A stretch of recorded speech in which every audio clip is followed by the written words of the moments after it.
on kind of a mission to shift the paradigm of how we think and deal with young people today. Almost everything that is written out there about young people today says that they are lazy and entitled and they're this and they're that, and it's largely negatively slanted. Don't believe it for a minute. I go completely the other way. I think young people today are the most incredible generations to come down the pike. I find them the most intelligent, resourceful, and pit bull-like generations that we have ever seen in this country. When they see a want to in their life, they will move heaven and earth to get to that want to. Our challenge as parents, educators, and employers is getting them to want something. When you want to start a conversation with any young person about where they want to go in their career, don't start with career, start with lifestyle. What do they want? Where do they want to go? Where do they see themselves? They no longer want to work in an organization where pursuit of the almighty dollar is the only outcome.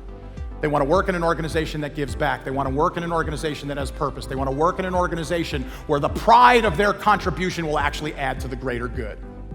And you know what? I don't see that as a bad thing. Years ago, there was times in this country where you could have just robust academic knowledge. The more education you got, the more you would make, and it was great. It actually worked really well. But it's no longer enough in America today. I don't believe we should be making kids college and career ready in this country. I think we should be making them career ready, period. All kinds of careers go through four-year universities and master's degrees and PhDs and MDs and JDs, and all of those things are accurate. And they're all wonderful pathways. If you want to go that way, you need to go with passion, purpose, and performance. And you need to understand what you're investing in so that you get everything out of it that you want to get out of it. But there's also great careers and occupations that go through two-year associate's degrees at community and technical colleges.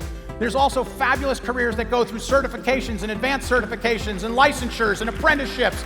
There's all of these things that are possible for young people today. We must show them what all of them are so they can choose the right destination for themselves. How do we create this want to in young people today? We have to get them to see the light at the end of the tunnel. We have to get them to focus in on it. My real education success story is my son, Nick. Nick is 30 years old today, but I want to back you up to halfway through sophomore year of high school.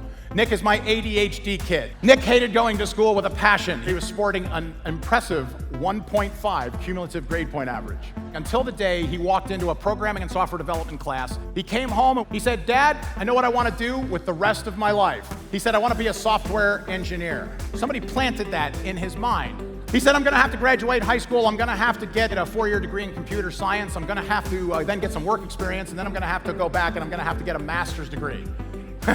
12 hours earlier, he was throwing up to avoid going to school. Tonight, he needs a master's degree.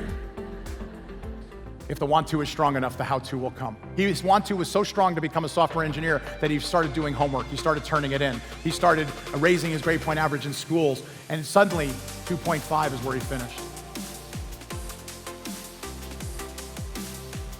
We must connect, engage, and answer why for them because they're looking for that answer. Why is this important? Why should I do this?